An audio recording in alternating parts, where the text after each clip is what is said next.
রাজশাহীতে এবার ৫,৬২৬ হেক্টর জমিতে বিভিন্ন ধরনের সবজির আবাদ হয়েছে। এর মধ্যে টমেটো, ফুলকপি, বাঁধাকপি ও শিম সহ শীতকালীন আগাম সবজি চাষে ব্যস্ত চাষিরা। এ বিষয়ে আরো জানাতে ফসলের ক্ষেত থেকে যুক্ত হয়েছেন মাসুমা আক্তার। মাসুমা, এবারের জেলায় শীতকালীন সবজির যেই লক্ষ্যমাত্রা সেটি কতটুকু ধরা হয়েছিল এবং চাষিরা কি বলছেন সেই লক্ষ্যমাত্রাটা পূরণ করা সম্ভব হবে কিনা?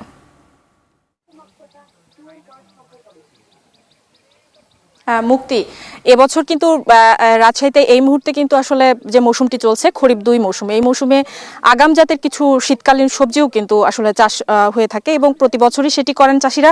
এবছরও আমরা দেখছি যে আগাম জাতের যে ফুলকপি, বাঁধাকপি, সিম, এছাড়া বরবটি, পালং শাকের মতো যে সবজিগুলো রয়েছে সেগুলোতে কিন্তু এখন জমিতে আসলে রোপণের যে কাজ সেটিতে ব্যস্ত সময় পার করছেন কৃষকরা।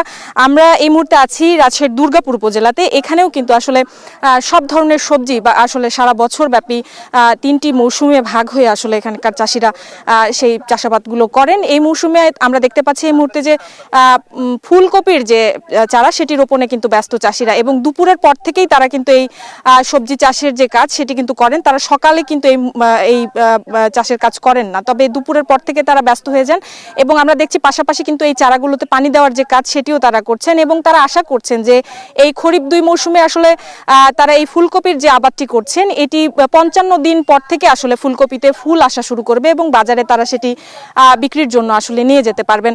জমি থেকে গত বছরের যে চাষাবাদ হয়েছে সেখান থেকে চাষিরা কিন্তু আশা করছেন যে এই মুহূর্তে যে আবহাওয়া রাজশাহীতে চলছে, অর্থাৎ যে বর্ষা মৌসুম যাওয়ার পরেও আসলে বৃষ্টি হচ্ছে থেমে থেমে, আবার কখনো কিন্তু রোদের যে পর্যাপ্ত সূর্যের আলো সেটিও কিন্তু জমিতে এই মুহূর্তে টানা পড়ছে। সে কারণে এই অনুকূল আবহাওয়া হিসেবে কিন্তু তারা বেশ খুশি এবং তারা বলছেন এটি পর্যাপ্ত এবং উপযুক্ত সময় আসলে এই ফুলকপি চাষের জন্য।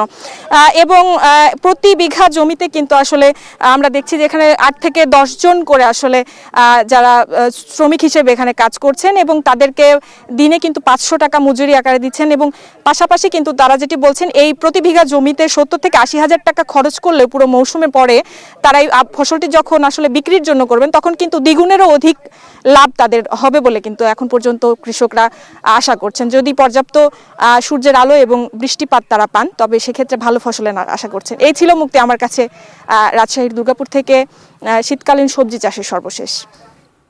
মাসুমা আক্তার যুক্ত ছিলেন রাজশাহী থেকে। দেখছেন এখন কৃষি।